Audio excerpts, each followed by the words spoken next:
Bonjour à toutes et à tous. Nous clôturons ce matin ces assises du numérique éducatif de Polynésie française, dont je rappelle que ce sont les premières. Elles ont été initiées par notre ministère de l'Éducation, de la modernisation de l'administration et en charge du numérique. Alors ce matin, nous avons deux tables rondes. La première que j'anime aura pour thématique, bien entendu, celle que nous avons déjà évoquée depuis le début de ces assises, les dangers des écrans et des ondes. Je rappelle à tous nos internautes qu'ils peuvent intervenir en direct en nous posant leurs questions en français et en réomaoreuil. On attend beaucoup de questions de vous, chers parents, parce que c'est pour vous que s'adresse plus particulièrement cette table ronde. Et elles seront traitées, nous avons en régie deux personnes qui vont me les communiquer et je me ferai un plaisir de les relayer auprès de l'ensemble de nos intervenants qui sont avec nous sur le plateau. Alors cette thématique des écrans, il faut entendre derrière le mot écran tout type d'écran, les écrans de télévision, et il y en a quasiment dans tous nos foyers en Polynésie française, mais pas que, il faut aussi évoquer la question des écrans des ordinateurs, les ordinateurs fixes, des ordinateurs portables. Et je souhaite aussi que l'on entende derrière le mot écran les écrans des petits smartphones, des téléphones mobiles, des VINI, comme on l'appelle un peu familièrement. Alors, pour en parler avec nous sur ce plateau, nous avons 5 invités que je vais maintenant vous présenter. Nous avons d'abord Madame Aria Autré, qui est parent d'élèves à Papara. Elle est présidente d'une association de parents d'élèves. Bonjour Audrey. Bonjour. Merci d'avoir accepté notre invitation. C'est important que nous ayons avec nous un membre représentant des parents d'élèves, parce que, comme je l'ai dit, cette table ronde s'adresse plus particulièrement aux familles, donc aux mamans, et aux papas qui ont des enfants et dont les enfants, effectivement, à la maison, utilisent et de plus en plus les écrans. Nous avons aussi le docteur Martha Balzani, qui est Tauté, médecin scolaire. Bonjour Tauté. Bonjour. Heureux de vous accueillir avec nous aujourd'hui, parce que forcément, on va parler de la santé. Est-ce que ces écrans ont un impact sur la santé de nos enfants, voire aussi de nos adultes? Je reviendrai vers toi, Tauté, tout à l'heure. Nous avons aussi le plaisir d'accueillir monsieur le directeur général de l'économie numérique, Carl Tefatau. Bonjour, Carl. Bonjour. Je ne sais pas encore si c'est un plaisir, on le verra peut-être à la fin. Moi, en tout cas, c'est un vrai plaisir de partager un certain nombre d'informations que je vais vous livrer aujourd'hui avec des professionnels, notamment du secteur. Pour nous, c'est un véritable plaisir de t'accueillir, Carl.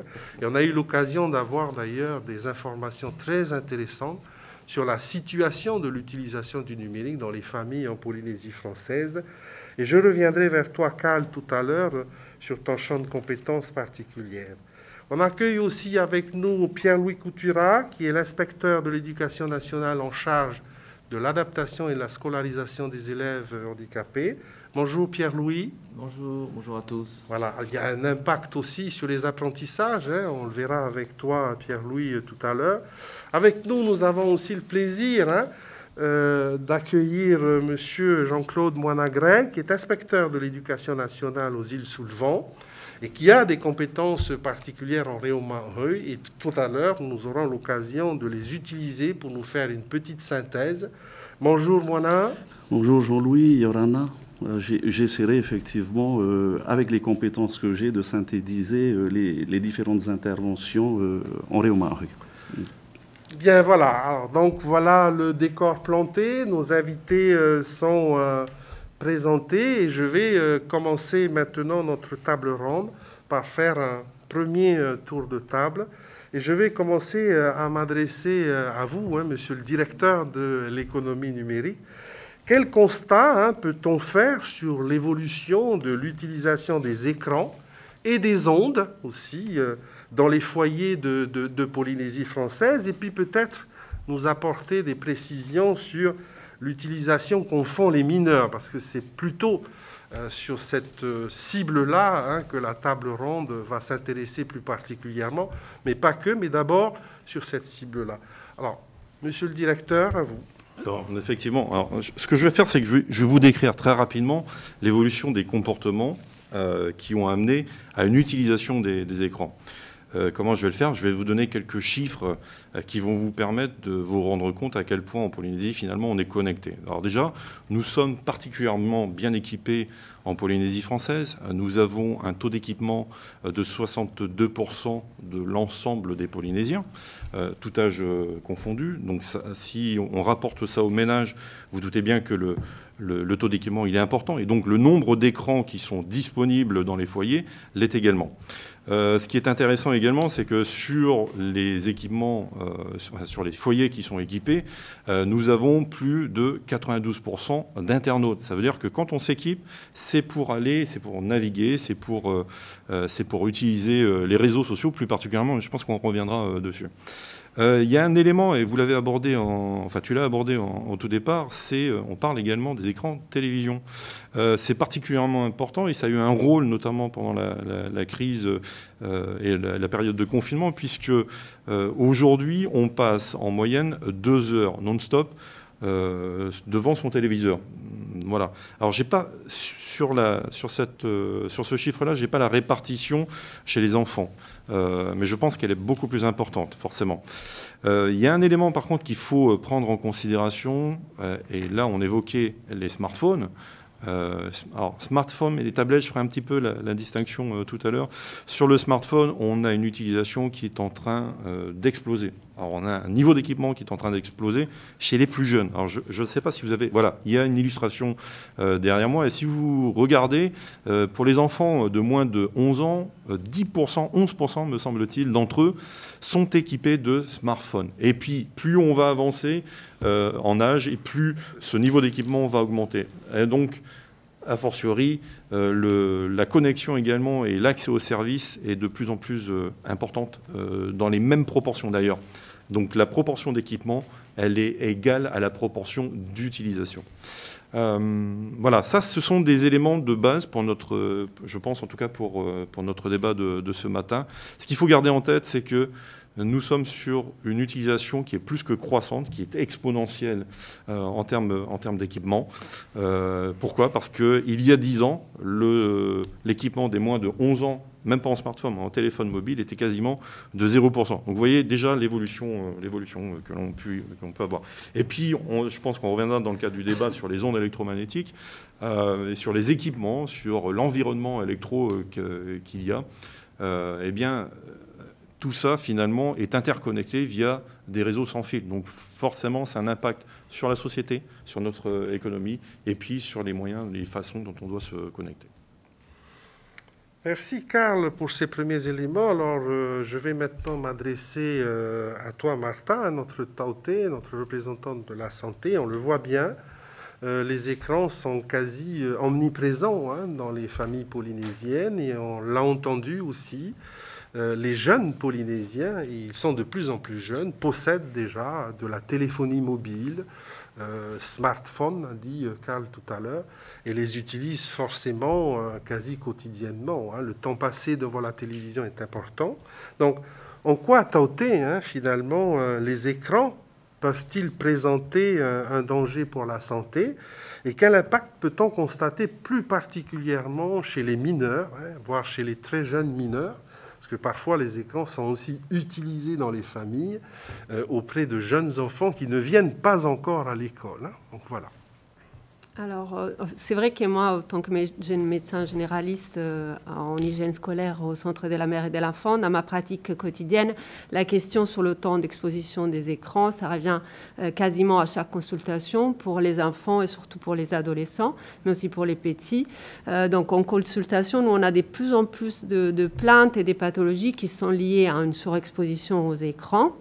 Donc, c'est vrai que les dangers des écrans ne concernent pas que les enfants, concernent aussi les adultes. Donc, ce que je vais dire sur le plan de la santé, ça concerne souvent aussi les adultes qui consultent aujourd'hui leur smartphone 221 fois par jour.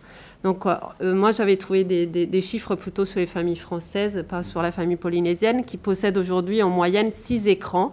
Et on voit tout confondu dans une maison. Donc, ce chiffre-là est en train d'augmenter d'année en année. Et surtout, le problème, c'est que les jeunes et les très jeunes enfants, ils sont exposés dès le plus leur jeune âge à ces écrans, que ce soit de façon directe ou indirecte. Donc, je pense qu'il y a quand même un manque d'informations, que les parents ne savent pas que cela représente un danger.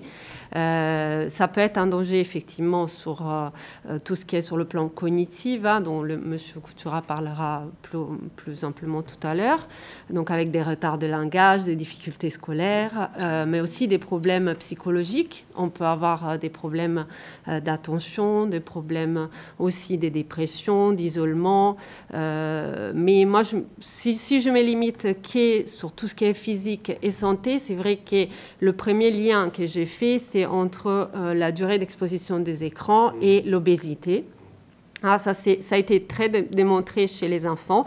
Il y a quand même un risque de surpoids plus important chez les enfants qui passent plus de temps sur les écrans, parce qu'il y a quand même une sédentarité, c'est-à-dire on est sur les écrans, donc on bouge beaucoup moins, et du coup on prend du poids parce qu'on ne sort pas, on ne joue pas, voilà. Cela peut être aussi à l'origine d'un syndrome métabolique, donc c'est une pathologie qui peut être après précurseur de maladies graves. Je vous rappelle aussi comme le diabète et toutes les maladies cardiovasculaires, comme l'infarctus et tout ça.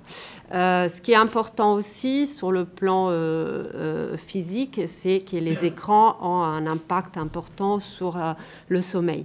Donc, il y a une diminution du sommeil, que ce soit aussi bien en qualité qu'en quantité de sommeil. Donc, si on dort moins, on est plus fatigué. Donc, le lendemain, à l'école, c'est plus difficile d'être attentif en classe. Et après, on peut avoir de nombreuses plaintes physiques, comme des maux de tête. Et voilà. Il y a aussi un problème qui est lié à la problématique de la vue. On connaît tous la lumière bleue. Donc, la lumière bleue va créer aussi une fatigue au niveau visuel qui peut générer des maux de tête, encore une fois, des problèmes de sommeil. Aujourd'hui, je vous rappelle que l'addiction aux jeux vidéo, c'est une maladie qui a été reconnue par l'OMS. Donc, c'est au même titre que les autres addictions, que l'alcool, aux drogues, au tabac. L'utilisation inappropriée du smartphone peut être également à l'origine des décès par accident de la route ou par selfie, parce qu'on a vu ça malheureusement. Et il ne faut pas oublier qu'il existe aussi des dangers liés aux écrans à travers des réseaux sociaux, et notamment le cyberharcèlement, qui peut être, dans nos consultations, à l'origine des plaintes physiques diverses. Donc, on peut avoir de tout, des douleurs abdominaux, des maux de tête, des problèmes encore du sommeil, mais ça peut aller très loin jusqu'à la dépression, des fois au suicide. Donc, il faut être très attentif aussi à ce type de plaintes physiques. Merci Tauté. Évidemment, là, nous venons d'avoir un certain nombre d'informations relativement préoccupantes qui peuvent impacter effectivement la santé directe de nos mineurs si cette exposition aux écrans n'est pas contrôlée. Alors, je vais maintenant m'adresser à monsieur l'inspecteur de l'éducation nationale, Moana Greg, qui a une circonscription. Les écrans sont aussi utilisés à l'école, bien évidemment. Alors, pas forcément de la même manière qu'ils seraient utilisés dans les familles, mais les écrans et les ondes sont présents dans les activités pédagogiques, parce que l'éducation numérique, c'est effectivement un domaine qui est présent dans nos préoccupations, dans l'enseignement.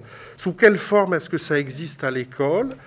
Pour quels usages? Et puis, quelles sont les précautions qui sont prises à l'intérieur de l'école par les enseignants, par les équipes d'éducation au sens large du terme? Je crois qu'on comprend avec les deux interventions précédentes qu'effectivement, dans la société polynésienne aujourd'hui, il y a une réelle dimension exponentielle effectivement du numérique dans la société polynésienne, et à partir de là, l'école ne peut pas rester en marge effectivement de l'apparition du numérique dans la société polynésienne. Donc il faut savoir que, en prenant en considération ces éléments, l'école a le devoir effectivement de déterminer une véritable politique éducative en matière d'usage du numérique à l'école, et c'est ce qui se fait aujourd'hui sur le plan national mais aussi sur le plan territorial. Donc, dans nos écoles en Polynésie française, nous avons effectivement des lettres de rentrée de la part de notre ministère de l'Éducation qui définit effectivement de manière très claire l'usage du numérique au niveau des écoles. Par ailleurs, il faut comprendre que l'usage du numérique et l'usage des écrans au niveau des écoles sont également très réglementés. Il y a un cadre, au travers notamment de nos programmes d'enseignement, qui donnent des indications aux enseignants sur l'utilisation effectivement des écrans et du numérique à l'école. Nous avons un socle commun également qui définit là aussi la manière dont le numérique doit être utilisé dans les classes. Et je dirais de manière plus opérationnelle, nous avons aussi un cadre de référence. Et ce cadre de référence donne effectivement, je veux dire, des pistes de réflexion à nos enseignants sur les attendus de fin de cycle sur l'utilisation effectivement des écrans au niveau des écoles. Donc, on voit que ici, l'école n'a pas simplement un rôle effectivement pédagogique par rapport à l'utilisation du numérique, mais aussi un rôle, je dirais, éducatif et un rôle préventif eu égard à ce que nous venons d'entendre aujourd'hui. Donc les enseignants, effectivement, doivent se mobiliser également sur cet aspect éducatif et préventif. L'école a aussi un rôle, je dirais, de régulatrice des inégalités sociales, notamment pour l'accès au numérique. Dans nos familles polynésiennes, on l'a dit tout à l'heure, tous les enfants n'ont pas cette possibilité d'avoir accès au numérique et l'école joue effectivement ce rôle de régulatrice par rapport à ça. Mais bien évidemment, ce qui est recherché au travers de l'usage du numérique dans nos classes, c'est véritablement la construction des connaissances et des compétences, je veux dire, des élèves. Ça veut donc dire que l'usage du numérique, c'est-à-dire principalement, et je vais surtout parler du premier degré, les écrans qui sont utilisés sont surtout les écrans des ordinateurs portables, des ordinateurs fixes, voire des tablettes, sont utilisés par nos enseignants, mais toujours de manière raisonnée et à la disposition, effectivement, des apprentissages. Ça veut donc dire que les enseignants utilisent, je veux dire, de manière tout à fait réfléchie et raisonnée, cet outil dans les différents apprentissages qu'ils mènent au niveau de la classe. Alors ça peut être utilisé en mathématiques, ça peut être utilisé en lecture, ça peut être utilisé en histoire, ça peut être utilisé dans les arts visuels, mais c'est toujours avec une réflexion bien déterminée pour ne pas trop exposer non plus les enfants à l'utilisation de ces écrans. Très bien, on comprend bien, monsieur l'inspecteur, que l'école est là finalement pour réguler les usages et en même temps pour peut-être poser les bons gestes pour que les enfants disposent de bonnes recommandations et qu'à la maison ils puissent les suivre et aussi qu'ils les suivent en étant accompagnés des parents d'élèves. Malheureusement, l'école accueille aussi des élèves dont on aperçoit qu'ils peuvent présenter quelques troubles, peut-être en lien notamment à une utilisation importante des écrans. Je vais donc m'adresser maintenant à mon collègue Pierre-Louis Couturat, qui est UNASH. Comment peut-on savoir, alors c'est peut-être une question que pourrait se poser une maman ou un papa, comment peut-on savoir si son enfant est surexposé aux écrans et quels sont notamment les signes observables pour cela, Pierre-Louis? Ouais, merci Jean-Louis, bonjour à tous. D'abord, je voudrais un petit peu repréciser cette notion peut-être de surexposition, parce que à partir de quand, justement, on est surexposé. Donc, il faut bien définir ça, peut-être notamment en fonction de l'âge des enfants.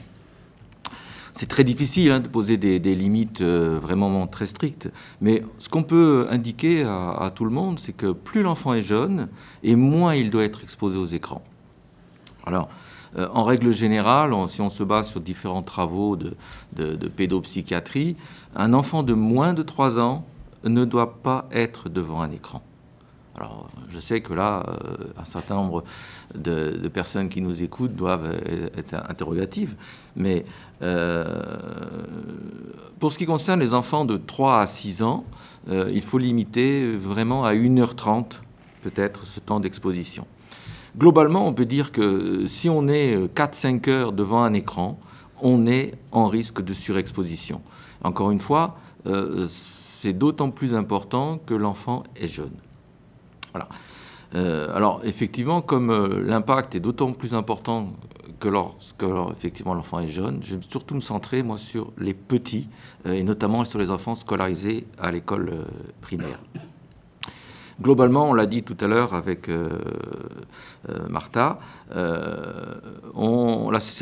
cette surexposition peut induire un certain nombre de difficultés, qu'elles soient d'ordre d'apprentissage, de comportement, d'attention, mais aussi de concentration et effectivement des problèmes de langage et d'interaction, c'est-à-dire de communication avec les autres, soit les autres copains, soit avec les adultes. Alors, la question qu'on peut se poser aussi, c'est finalement, pourquoi lorsqu'on est surexposé aux écrans, ça a un impact sur le fonctionnement du cerveau? Alors, je vais prendre un exemple qui, j'espère, va parler à tout le monde. Un jeune enfant se développe grâce à l'utilisation de ses sens. Évidemment, grâce aussi à ses activités et grâce à la manipulation qu'il a des objets dans le monde. Alors, si un enfant ramasse une mangue qu'il a trouvée par terre, comme ça, il va la regarder, il va la toucher, il va la peser, peut-être la goûter d'ailleurs, hein. Il va en parler avec ses copains qui sont à côté de lui, il va la ramener à ses parents, il va en parler. Et tout le monde va lui répondre, et il va faire des commentaires. Et toutes ces informations sensorielles, que ce soit par la vue, l'odeur, l'ouïe, vont créer en fait des connexions dans le cerveau. Et vous savez que les enfants se développent, hein, notamment jusqu'à une dizaine d'années, on va le dire, globalement. Et toutes ces connexions vont faire que finalement, il va développer son intelligence, il va en fait apprendre. Effectivement, lorsqu'on utilise un écran, là, on ne peut pas être en interaction avec les autres. Et là, effectivement, donc du coup, on va créer moins d'expérience, on va créer moins de connexions. Et si on crée moins de connexions dans le cerveau, eh bien, finalement, on va avoir des difficultés ensuite en impact dans les apprentissages. Et ça, justement, notamment par rapport au langage. Et les enfants qui passent beaucoup de temps sur les écrans, parfois, en fait, répondent un petit peu à côté, utilisent le langage d'une façon plaquée. Et un enfant à qui on va demander à qui sont ces savates là qui traînent, il va dire, il va répéter à qui sont ces savates ou bleues, parce qu'en fait, il va reprendre un petit peu quelque chose qu'il a entendu dans une animation, dans un dessin animé. Donc, il ne va pas prendre conscience que en fait, le langage lui permet d'être en interaction et de demander des choses dans la vie courante. Merci Pierre-Louis, hein, information très intéressante. Donc on peut, en observant bien son enfant, on peut déceler certains signes qui doivent nous alerter. Et immédiatement, il faut effectivement réguler l'éducation que l'on en fait. Et puis on abordera après le volet, mais quelles préconisations, comment faire, vers qui peut-on se tourner tout à l'heure, hein. Je vais me tourner maintenant vers toi, Audrey, hein, notre représentante de parents d'élèves. Alors, on a entendu déjà un certain nombre de choses que nos invités nous ont données. En tant que parent d'élèves, hein, tu as eu des contacts, bien sûr, lors des réunions, l'Assemblée générale, avec d'autres parents d'élèves. Quelles inquiétudes, finalement, les parents d'élèves ont-ils, hein, par rapport à ce sujet des écrans et des ondes?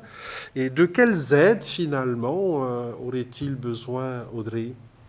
Alors, la plupart des inquiétudes qui me sont revenues, alors c'était principalement par rapport, lorsque les jeunes allaient sur les réseaux sociaux, les parents me disent qu'il n'y a pas forcément de barrière virtuelle. Quand tu vas sur les réseaux sociaux, même en tant que petit, que jeune enfant, tu peux accéder à des sites ou des vidéos qui ne seront pas forcément adaptées à son âge. Je dis un exemple comme les sites porno et autres. Donc c'est ça. Ensuite, il y a les différents sites comme TikTok, Facebook. Pareil, les enfants d'aujourd'hui sont très poussés vers ces sites, alors qu'il faudrait peut-être diminuer et justement mettre des barrières pour ne pas qu'ils soient lâchés comme ça en liberté, quoi, hein, sur les réseaux sociaux. Ensuite, ça, ce sont les principales inquiétudes qui me sont revenues. Par contre, les parents m'ont sollicité par rapport à ce qui pourrait être mis en place pour les aider justement.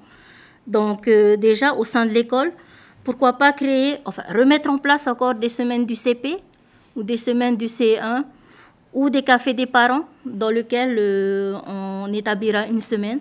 Les parents viendront à l'école, voir l'évolution des enfants et pourquoi pas tenir un atelier dans lequel je pourrais peut-être parler de tout ce qui s'est dit ici. On entend bien donc il y a de réelles inquiétudes chez les parents.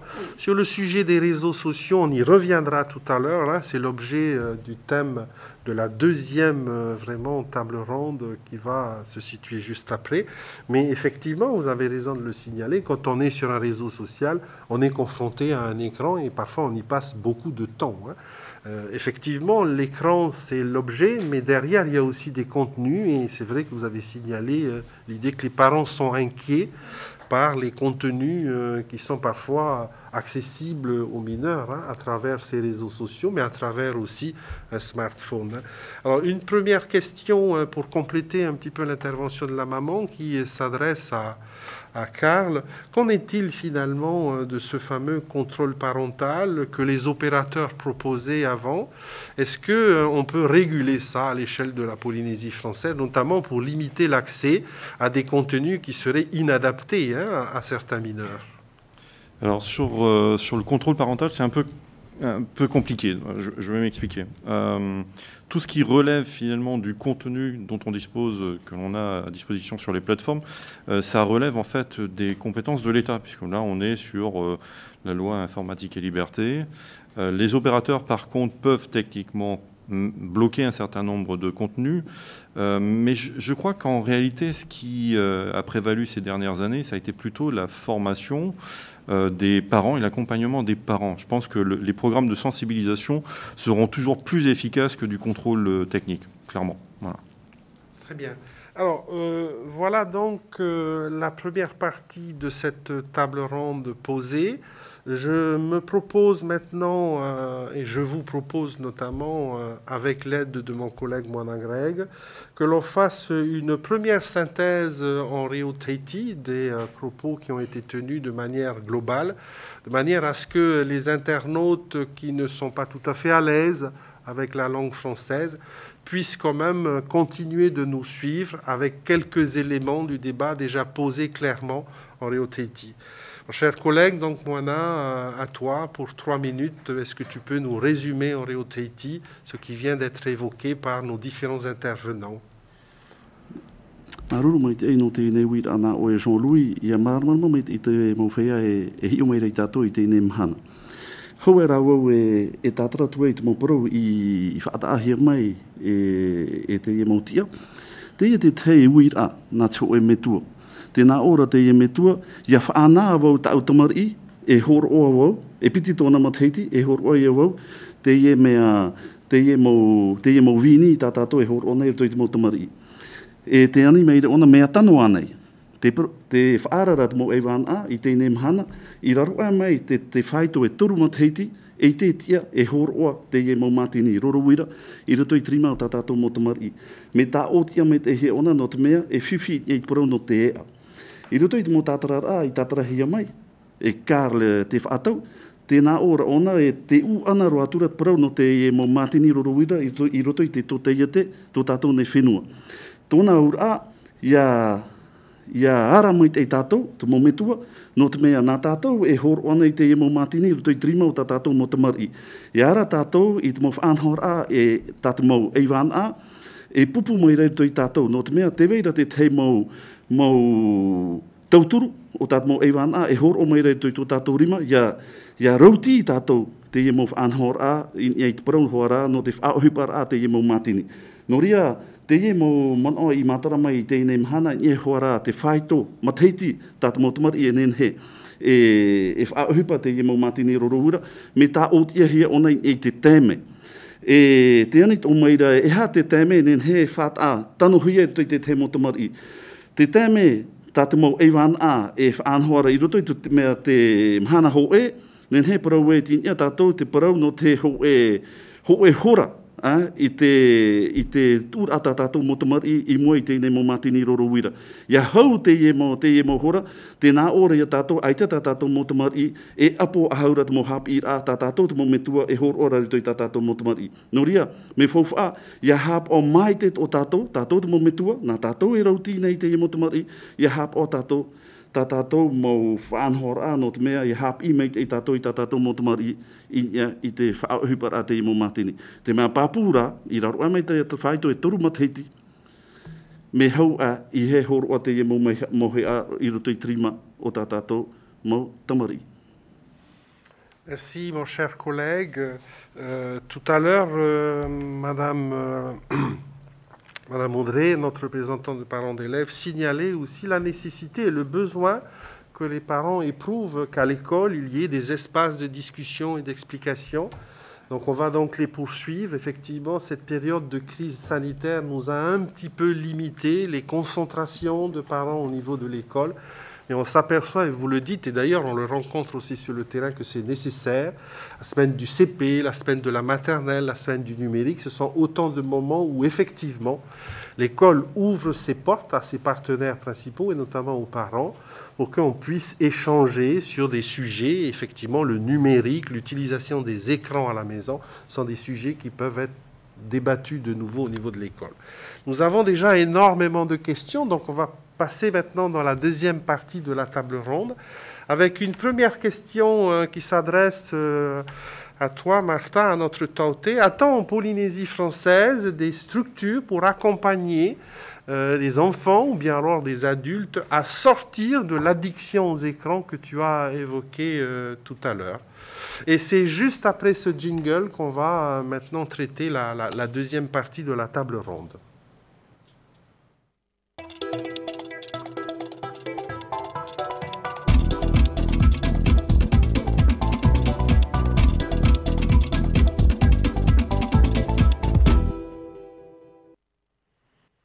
Voilà, Tauté, la question, elle est posée. Hein. L'addiction, effectivement, aux écrans, elle peut être observée chez certains patients, mineurs, mais pas que.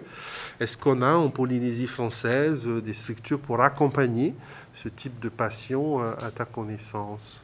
Alors, en Polynésie française, il y a effectivement un centre d'addictologie qui s'occupe notamment de tout ce qui est addiction, donc à l'alcool, aux drogues. Donc, je pense qu'ils sont aussi capables de répondre à ce type d'addiction aujourd'hui. Sinon, c'est surtout, c'est vrai, dans les services de pédopsychiatrie pour les enfants ou de psychiatrie adulte. Mais je pense que déjà, quand on se pose cette question-là, il faut d'abord consulter son médecin traitant ou un professionnel de santé pour en parler et puis qui pourra bien vous adresser à un confrère ou à quelqu'un qui pourra vous aider. C'est vrai qu'il n'y a pas des centres spécifiques pour les addictions aux jeux vidéo en Polynésie française. On peut le voir ailleurs dans le monde. Mais je pense que déjà, si on se pose cette question-là, allez en parler avec votre médecin traitant et voyez avec lui s'il y a des choses qui peuvent être faites ou pas. C'est important de se poser la question et d'en discuter avec quelqu'un, de professionnel. Tout à fait, merci. Et puis une autre question posée par un parent. Quand mon enfant de 2 ans pleure, je lui mets un Vini ou un smartphone sous les yeux, un peu la situation de smartphone nounou. Est-ce que je fais bien? Est-ce que je me trompe? Qu'est-ce que tu en penses, Tauté? Malheureusement, ça, j'en parlerai aussi après. En aucun cas, le Vini, c'est un nounou. Hein, et en aucun cas, le Vini peut être donné pour calmer l'enfant. Effectivement, c'est pas très éducatif pour l'enfant de calme-toi, je te donne mon Vini. C'est ce que je vois régulièrement, malheureusement. J'essaie de sensibiliser les parents à ce problème-là. Je vais dire, avant, on pleurait pareil, mais on n'avait pas le Vini, hein, on arrivait à se calmer. Donc, il faut déjà parler à son enfant et voir où il est le problème et comment on peut le calmer autrement. Donc, effectivement, à 2 ans, on en a déjà discuté. Non, c'est pas une... Bien plus généralement, Tauté, puisque nous sommes ensemble, voilà. Quelles sont les recommandations que l'on peut faire aux parents, justement, pour qu'ils réussissent à mieux exercer leur rôle d'éducateur premier auprès de leurs enfants et puis peut-être aussi auprès de leurs jeunes adultes, parce qu'il y a aussi des jeunes adultes qui sont toujours dans les foyers. Voilà. Effectivement, je pense qu'aujourd'hui, le rôle des parents est primordial pour accompagner les enfants, mais celui des enseignants également. Il faut d'abord en discuter en famille et à l'école sur l'utilisation des écrans d'une façon raisonnée. Les enfants, surtout nos enfants et les adolescents, ont besoin d'être guidés, ils ont besoin d'être accompagnés car ils ne savent pas encore se méfier des dangers d'Internet et des écrans et différencier le vrai du faux. Via les écrans, en effet, on a une modification des rapports à la réalité, des rapports à soi-même, mais aussi aux autres, à l'environnement, à la temporalité. Tout ça est modifié. Donc, un enfant et un adolescent n'est pas capable de voir le danger derrière un écran. Donc, c'est pour ça que le rôle d'accompagnement est très important, comme il a déjà dit tout à l'heure M. Coutura. Effectivement, comme la question qui m'a été posée, combien d'adultes aujourd'hui donnent leur portable? Moi, je le vois tous les jours en salle d'attente pour que l'enfant se tienne calme en attendant la consultation, ou au restaurant parce qu'on veut manger tranquille, ou dans les magasins, ou tout ça. Je vois de plus en plus d'enfants et petits effectivement avant 3 ans, collés à leur écran pour qu'ils se tiennent tranquilles. L'écran n'est pas une nounou, je ne le répéterai pas assez peut-être, et ne doit pas être donné pour calmer l'enfant ou pour l'occuper. Je ne vais pas diaboliser totalement les écrans parce que s'ils sont utilisés à bon escient, effectivement, et de manière raisonnable, sont une source d'information très importante et un outil de travail formidable. Ça nous permet d'être là aujourd'hui, ça nous permet de faire plein de choses. Donc, en pratique, il y a plusieurs supports qui sont sortis, notamment la règle de 3, 6, 9, 12 ans par un pédopsychiatre. Mais, à mon avis, c'est difficile de donner un temps d'écran précis pour chaque enfant. En pratique, moi, ce que je conseille toujours, c'est les règles de base. Donc, pas d'écran le matin avant l'école, pas d'écran pendant le repas, parce que cela limite les interactions et les échanges. Pas d'écran dans la chambre, s'il vous plaît, parce que cela donne des problèmes de sommeil, d'endormissement. Et après, le lendemain, ils sont très fatigués, les enfants. Et pas d'écran avant de se coucher. Donc, on ne va pas dans la chambre avec son smartphone. Comme il a déjà dit M. Coutura, les interactions sont très importantes pour les enfants pour se construire. Donc, parlez à vos enfants, ne leur donnez pas d'écran avant 3 ans, fixez des règles et surtout essayez de les accompagner au mieux pour que ça soit pas dangereux. Voilà. Merci Toté. Voilà donc un certain nombre d'informations et de recommandations importantes pour mieux éduquer nos enfants qui sont entre vos mains, chers parents. N'hésitez pas encore à nous poser des questions pour cette table ronde-ci sur les dangers des écrans et des ondes, ou sur la suivante, notamment l'utilisation des réseaux sociaux. Nous avons beaucoup de questions, mais on aimerait en avoir encore davantage. Alors justement, nous avons une question qui s'adresse à Monsieur l'inspecteur de l'éducation nationale. À l'école, on veut renforcer véritablement les apprentissages par l'usage du numérique à l'école avec un grand E, à l'école, au collège ou au lycée. Et parfois, effectivement, on demande aux enfants en continuité à la maison de travailler, de résoudre des problèmes, de faire un certain nombre de devoirs. Est-ce que finalement, ça n'entretient pas la dépendance avec les écrans? Voilà, c'est une question qui se pose un certain nombre de parents. Oui, tout à fait. Je pense qu'il y a une véritable réflexion pédagogique de la part des enseignants sur l'usage du numérique à l'école. On le voit, on sait qu'aujourd'hui, l'usage du numérique est présent au niveau de l'école, mais encore une fois, plus que les parents, je dirais, les enseignants qui bénéficient de formation doivent être vigilants par rapport à l'utilisation, effectivement, de ces écrans au niveau de l'école. Et c'est vrai que on peut assister à des séances qui sont menées par les enseignants et qui sont extraordinairement équilibrées, je veux dire, sur l'usage, je veux dire, de la tablette pendant la séance. Ça peut être en début de séance, ça peut être en milieu de séance, mais ça peut aussi être en fin de séance pour faire la synthèse d'une séance. Et il est vrai que Le lien ensuite avec la maison, là aussi, doit être encadré par l'enseignant, parce que ça nécessite derrière, et vous l'avez justement évoqué, madame, tout à l'heure, lorsque vous parliez de café de parents à l'école. Et je pense que voilà un bel exemple, effectivement, qu'il faut installer au niveau des écoles, permettre aux parents de venir régulièrement à l'école pour évoquer justement la question de l'usage du numérique et de la transition que l'on pourrait faire entre l'école et la maison, de manière à ce que, justement, les enfants ne soient pas surexposés et dépendants, effectivement, de l'usage de ce numérique. On tentait l'a rappeler également tout à l'heure. Merci. Alors justement, ça va être un petit peu ma transition avec notre collègue IEN-ASH. Il y a des usages qui se font au niveau de l'école, il y a des usages qui se font au niveau de la maison. Si un parent d'élève s'aperçoit que son enfant a des difficultés, et peut-être que ces difficultés sont en lien avec une utilisation un petit peu maladroite, excessive des écrans, est-ce que ce parent peut avoir de l'aide à l'école? Quelles sont les prises en charge qui peuvent être engagées pour aider à la fois les enfants et leurs parents à cheminer vers une meilleure santé, une meilleure éducation, une meilleure utilisation de ces outils numériques, dont on rappelait d'ailleurs Moana Greg qu'ils sont tout à fait intéressants aussi pour construire le projet d'apprentissage des élèves, s'ils sont bien utilisés. Oui, merci. Il faut, on va reprendre un petit peu différentes choses qui ont été déjà dites. Il ne s'agit absolument pas de supprimer les écrans, parce que ça sera complètement impossible. D'une part, on voit qu'il y a une évolution sociétale.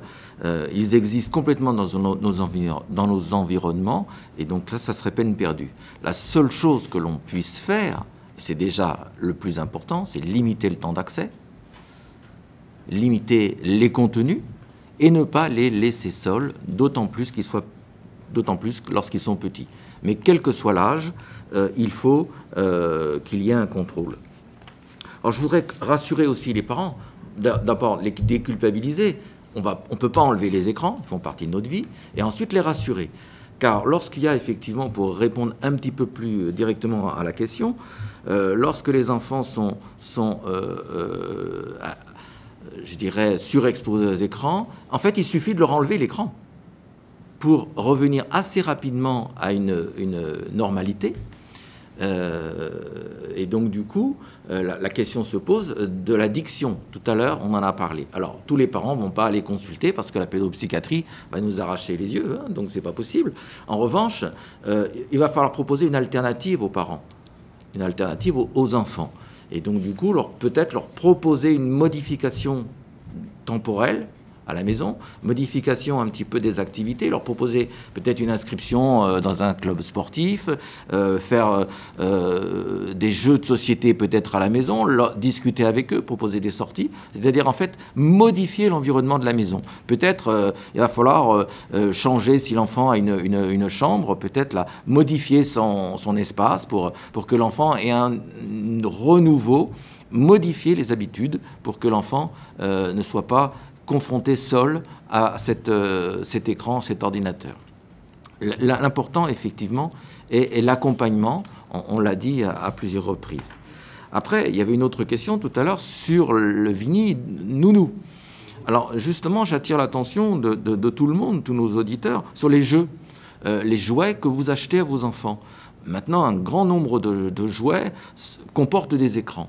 Mais il existe aussi d'autres jouets qui permettent la construction, l'élaboration, le symbolisme. Donc, rapprochez-vous des jouets qui permettent effectivement la petite voiture ou la dinette. Eh bien, ça permet à l'enfant de se construire de l'imaginaire, de construire, de parler, d'échanger. Et donc, avant le Vini, effectivement, eh bien, il y a des doudous, il y a des petits jeux colorés. Rapprochez-vous d'autres jouets peut-être un petit peu plus traditionnels qui ont effectivement permettre les échanges. Bien, merci Pierre-Louis. Voilà donc un certain nombre d'informations, de recommandations éducatives fortes qui sont adressées à nos parents. Et puis n'oublions pas qu'ils peuvent aussi trouver de l'aide et du conseil à l'intérieur de l'école, en allant rencontrer les enseignants, en allant rencontrer les directeurs d'école. Il y a aussi des enseignants spécialisés, il y a des psychologues au niveau de l'école qui peuvent à la fois les entendre et les orienter éventuellement vers des spécialistes si c'est nécessaire. Je reviens vers toi, Karl, maintenant, parce qu'il y a un certain nombre de questions liées au contrôle parental, tu y as répondu. Mais l'arrivée de la 5G, et là on va aborder, en plus de la question des écrans, celle des ondes, hein. L'arrivée de la 5G, est-ce que ça ne va pas aggraver la situation en Polynésie au plan sanitaire? Est-ce que le pays a pris des précautions en la matière? Qu'en est-il? Est-ce qu'on peut faire un petit point sur cette question-là qui est réelle et qui se pose effectivement chez nos internautes? Je ne vais pas tellement focaliser sur la problématique de la 5G. C'est une problématique parmi celles qui englobe les ondes de manière générale. Alors c'est vrai que le sujet de la 5G est venu raviver la discussion. Aujourd'hui, la difficulté que l'on a, qu'on soit la Polynésie, qu'on soit la France ou n'importe quel État dans le monde, c'est qu'on n'a pas d'études épidémiologiques de long terme internationales, validées par à la fois la communauté médicale, scientifique, etc. Donc c'est un peu, c'est une posture, enfin trouver la réponse aujourd'hui est un petit peu compliqué. Moi ce que je peux vous dire c'est qu'aujourd'hui sur le sujet des ondes, la Polynésie française elle est dotée d'un cadre juridique et elle le met en application concrètement au quotidien. Comment? Alors le cadre dont nous nous disposons en fait a été présenté il y a à peu près 2 ans et est particulièrement appliqué notamment aux établissements scolaires, puisque le législateur chez nous a souhaité justement éloigner les équipements radioélectriques le plus possible et de manière raisonnable des établissements scolaires. Donc il y a des limites de distance qui ont été imposées, qui sont supérieures à ce qu'on trouve au niveau national. Nous avons également un cadre, ce même cadre en fait va poser les règles de comment est-ce qu'on va utiliser ou activer des équipements qui utilisent des ondes radioélectriques pour un usage pédagogique avec des horaires, notamment pour les maternelles, avec des délais d'utilisation à ne pas dépasser. Donc voilà, ce cadre, il est déjà... Il est présent, il est appliqué. Et puis, quand je dis qu'il est appliqué parce qu'on s'est rendu compte que dès l'application de ce cadre, des antennes étaient trop proches des établissements. Qu'est-ce qu'on a fait? On s'est rapproché des opérateurs et on leur demandait tout simplement de démonter les antennes et de les repositionner un petit peu plus tard. Ce qui pose quand même d'autres problématiques, parce que vous doutez bien que notre société, elle veut voir moins d'antennes, elle veut être le moins exposée possible, mais elle veut de plus en plus de services. Donc voilà, c'est un vrai sujet sur lequel, d'ailleurs, je n'ai pas la réponse. Je ne suis pas sûr que quelqu'un ait la réponse aujourd'hui, ni même autour de cette table. Je pense qu'il y a un élément qui est un indicateur, notamment pour le monde scolaire, qui me semble intéressant, c'est que le ministère de l'Éducation est en train de tester dans 3 établissements scolaires le déploiement d'un réseau LiFi, c'est-à-dire qu'on va pouvoir fournir de la connexion sans fil à des enfants, donc dans un cadre pédagogique, sans utilisation d'ondes radioélectriques. Alors c'est une technologie qui est toute nouvelle, qui vient d'arriver, et notre ministère, en l'occurrence, nous a demandé de tester ça avec 3 établissements, dont le lycée de Réatea. Voilà. Donc on a quelque chose, je pense qu'on est un peu à la pointe en Polynésie sur cette expérimentation, et si c'est efficace, c'est un coût quand même, eh bien je pense qu'on aura probablement une approche et un développement... et un déploiement pour les établissements, etc. Je voulais revenir sur... Alors c'est vrai que moi, je ne suis pas non plus pour la diabolisation du numérique. Pourquoi? Parce que, c'est un peu mon métier. Bien que des fois, j'ai l'impression d'être le méchant dans l'histoire. Juste peut-être pour rappeler une chose. Par nature, un couteau, c'est pas dangereux. C'est absolument pas dangereux. C'est l'utilisation qu'on va en faire qui va être dangereuse. Et je crois que le numérique, on est exactement dans le même cas de figure. Un couteau, si vous le donnez à un enfant qui est très jeune, eh bien, il a d'autant plus de chances de se couper. Donc ça rejoint finalement ce qu'on disait. Merci Karl. Nous voilà à demi rassurés pour les ondes, en attendant cette expérimentation qui est très intéressante effectivement. Je vais maintenant terminer cette deuxième partie de la table ronde par notre maman qui est avec nous sur ce plateau. Voilà. Votre sentiment maintenant en tant que parent d'élève Après avoir entendu nos différents intervenants, est-ce que vous êtes rassurés? Est-ce qu'il y a d'autres inquiétudes qui demeurent? Quel est votre état d'esprit après avoir entendu les inspecteurs, le directeur général Taoté ce matin? Alors personnellement, et j'espère que beaucoup de parents aussi nous ont écoutés, je suis plus rassurée parce que je sais qu'il y a des moyens qui peuvent être mis en place pour aider le parent justement qui est dans ce souci-là. Donc après, il faudrait que les parents d'eux-mêmes puissent aller, comme vous le dites, vers les directeurs, les enseignants, parce qu'ils sont là pour nos enfants, mais aussi pour nous parents, pour nous conseiller, pour nous orienter peut-être vers des spécialistes. En tout cas, merci à tous. Voilà, je me sens plus rassurée en tout cas. Très bien. Et puis les associations de parents d'élèves peuvent être le relais également de certains parents vers l'institution, vers les directions d'école, vers le principal du collège, vers le proviseur du lycée ou vers le Taoté scolaire. Donc c'est important qu'il y ait ce relais. Merci. Je reviens à toi, Moana. Est-ce qu'on peut faire une deuxième synthèse? Alors, je sais que l'exercice n'est pas simple. Hein. Une deuxième synthèse de cette dernière partie de table ronde en Réotéti pour nos auditeurs et nos internautes qui ne maîtrisent pas tout à fait bien la langue française, et on les salue encore. Hein. Maria, e piti tu mo pro ta uitap ia mai tu te mo tatra I vovo hi mai I mutia e au fa atina te era ata tato pro ia no tap ira narto mai mo urumetu e wo fa hiti hi horat pro no te fainine a hi mo urumetu e red me fa anho no tap ira nan e te natirara e tano atu te mo matini roro wira me a anho orehia aita me ha papu mai te tona fa anhora ti tau hi mo urumetu ia feruri mai te te mo anhor atarato if anhor te mo me ha ira atarato if anhonei I mo tatato mo tamari te piti te pro ia no te tau pro a e te mo metua me ti hoa ia anho hia te te mo matutura amano no te whaara a te mo metua I te pro hoa ia no te whaohipar a te ene mo matini rorura me fau wha ia pro hia te mo metua I roto anei te te mo wharereira I te omuar au te matahiti te ropur au te matahiti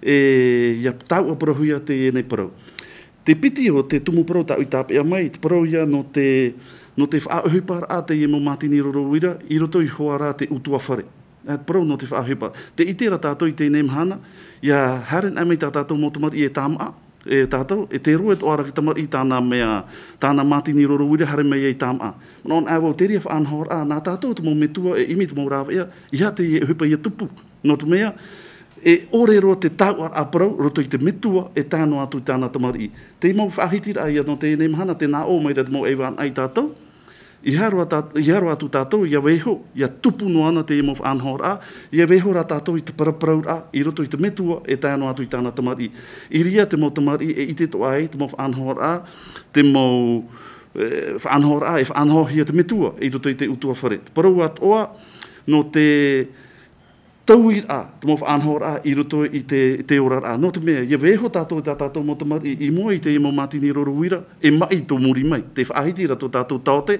e tupu mai te mo mai poria e tupu mai te mo e whiwhi tātou awhata tururuta mo I te tātou te ria anhor a no ria e imit o tātou te mo rawia o whaahiti hora te iene ta ata u I aru era nen he pā e anhor o te mo anhor a ia hare tātou mo tamari I rapai te whare I tō te mo whae tātara atino, no tāmei te tō rātou huru, e tāno atu te te mo hauti, I hoi te metua tāne anei, I hoi anei te metua wahine, I ria tātou matamari I te pāpua I te fufua e veira I te tāamura e ona e tāno atu I tōna metua.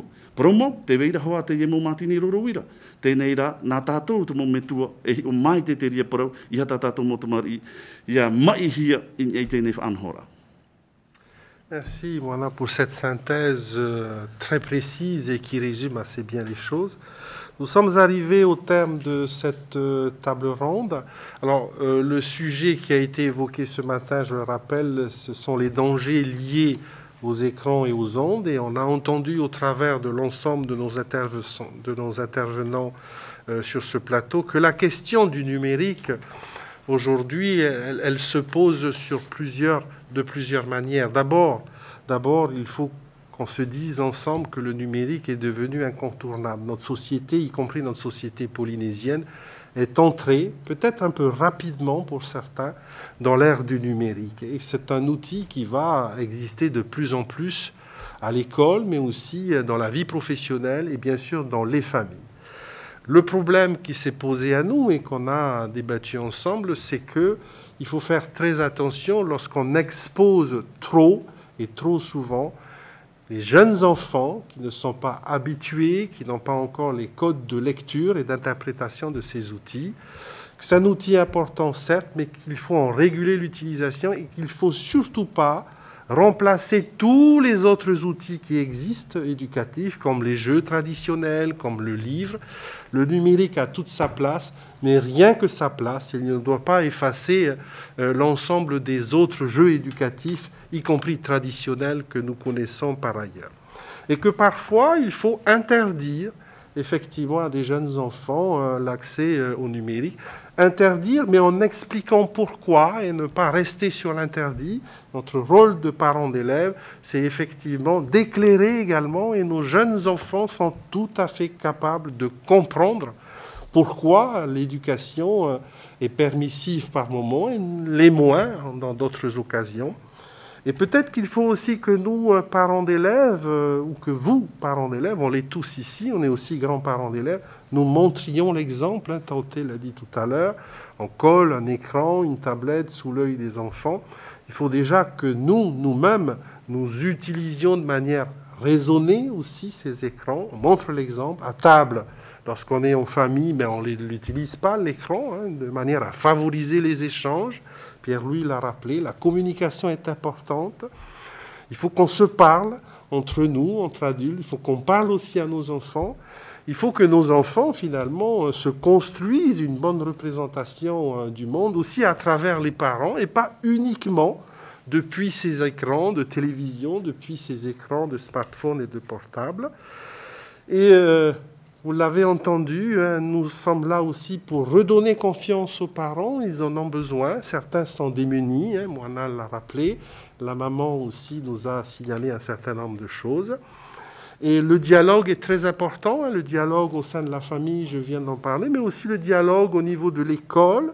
Effectivement, on voit que les espaces de discussion dans l'école, dans le collège et dans le lycée sont encore réclamés au niveau des parents, ce qui veut bien dire que parfois, certains parents sont démunis face à ces questions et subissent finalement un petit peu de plein pied cette transformation numérique qui leur échappe par moment. Non, il ne faut pas perdre de vue que l'éducateur premier à la maison, ce sont les parents. C'est vous qui êtes maître du jeu. Et si vos enfants utilisent trop les écrans, c'est parce que peut-être nous manquons de vigilance à ce niveau-là et que parfois, on pense que c'est bien, comme l'a dit le papa, là, je lui mets un écran sous les yeux, je pense que c'est une bonne chose. Non, parfois, ce n'est pas quelque chose à mettre en place, à mettre en œuvre. Il faut résolument être très vigilant sur ces questions. J'espère que nous avons pu éclairer quand même un petit peu nos parents sur ces questions qui sont difficiles, qui se posent actuellement et qui vont continuer de se poser parce que, évidemment, la transformation numérique dans laquelle est entrée la Polynésie française ne va pas s'arrêter là. Et peut-être un message d'espoir, il n'est jamais trop tard, chers parents, pour réagir. Il n'y a pas de fatalisme à avoir sur ces questions. On peut toujours consulter le Tauté pour trouver de l'aide. On peut toujours demander aussi à l'enseignant de son enfant, au directeur d'école, au chef d'établissement, si ce qu'on fait, c'est bien ou c'est pas bien. On a besoin d'être entendu. Et entre vous, parents d'élèves, c'est important aussi d'en discuter, d'en débattre, de manière à ce qu'en coéducation avec l'école, nous puissions avancer ensemble sur ces questions. À l'école, on continuera d'utiliser le numérique parce que c'est important aussi que nos enfants aient un usage citoyen éclairé grâce à des enseignants qui vont les accompagner pour qu'à la maison, ils puissent continuer à être des citoyens numériques éclairés aussi pour ces usages. Merci à tout le monde. Voilà, alors si vous souhaitez prolonger, chers parents, cette quête d'information, nous avons un certain nombre de ressources disponibles à vous proposer. Elles apparaissent à l'écran, là. derrière moi. Il y a notamment cet excellent document qui s'adresse tout particulièrement aux familles, qui est édité par le Centre d'éducation aux médias et à l'information. Ça s'appelle le guide Tout écran. Et dans ce guide sont évoqués quasiment tous les sujets que nous avons évoqués aujourd'hui. La fameuse Marguerite dont parlait Timothée y figure. La règle des 3, 6, 9, 12 y figure. La question des réseaux sociaux aussi y est traitée. Notre maman en parlait tout à l'heure. Bref, comment aujourd'hui être un parent éclairé à l'ère du numérique? Ce sont des questions qui sont traitées dans ce guide. En tout cas, au nom de tous les intervenants ici, nous souhaitons à vous remercier. Et je souhaite moi-même, pour ma part, vous remercier, chacun d'entre vous, pour l'excellente contribution que vous nous avez apportée ce matin.